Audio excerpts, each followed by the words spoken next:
927 cars we have in inventory right now. I was going to make you guess, but I thought that would be mean. One of them, 1968 Ford Mustang Fastback Bullitt Replica. Have you seen this thing, dark Highland green? Of course you've seen it. That's a stupid question, isn't it? I don't remember it, but I've dark seen it. Highland green metallic over black, recent ground-up restoration, worked 302 V8, rebuilt top-loader 4-speed.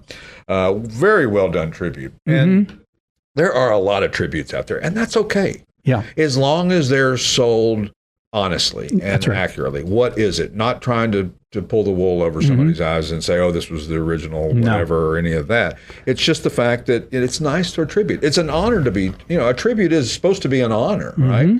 And you're honoring the fact that you love that car and you love that movie. I watched the chase scene from Bullitt last night. Just happened to be on YouTube looking at something, and there it was. And I don't think you can legally pass by the chase scene on Bullitt on YouTube and not watch it without the car police coming to your house and pummeling you. I think that's. Now I got the fact wrong in this description. Well, I made a little reference to the Charger because we didn't have a '68 Charger in stock at the time, and so we couldn't do the chase scene.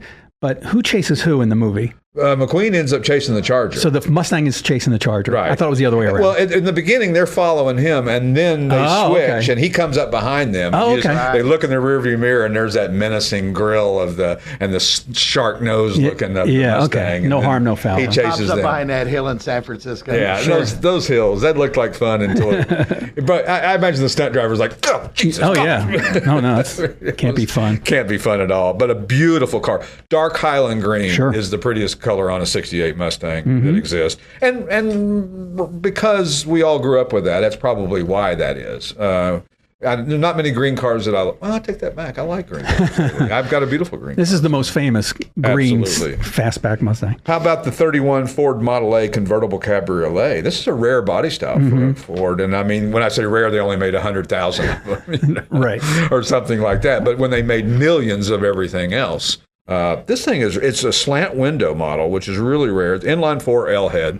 Talk about a bulletproof engine. These things will if they ran when they stopped, and they've been in a field for 50 years. Really? They literally almost always will just start again, somehow, some way. 3-speed manual, as all of them have, very nicely restored. 2019 Ford Mustang GT Coupe, magnetic metallic over black and saddle.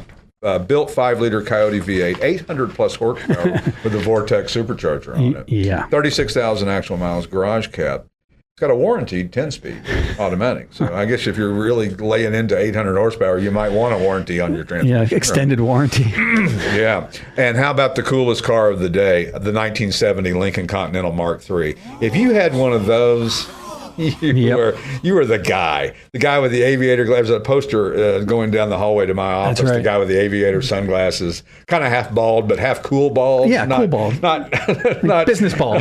Yeah, business bald. Exactly. That's business bald. That's cool.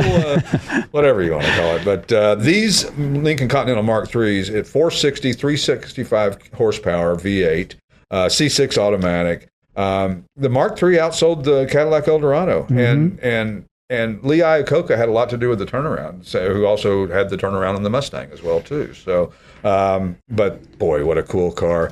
And then the '70 Ford Mustang Mach 1, raven black over black. This thing has worked, and it is good looking. It is miles. That really that stopped me in my tracks. It really did me too. When that car came in, take that toy away from him. When that car came in, I was blown away. I mean, the paint on it, black paint is not easy to do on a car, to do right. You can do it pretty right, but to get it really right, and this car is really well done with a shaker hood and beautiful. All the cars I picked today are black for some reason, or gray. The 70, last but not least, the 73 Ford Bronco, charcoal gray metallic over black and black.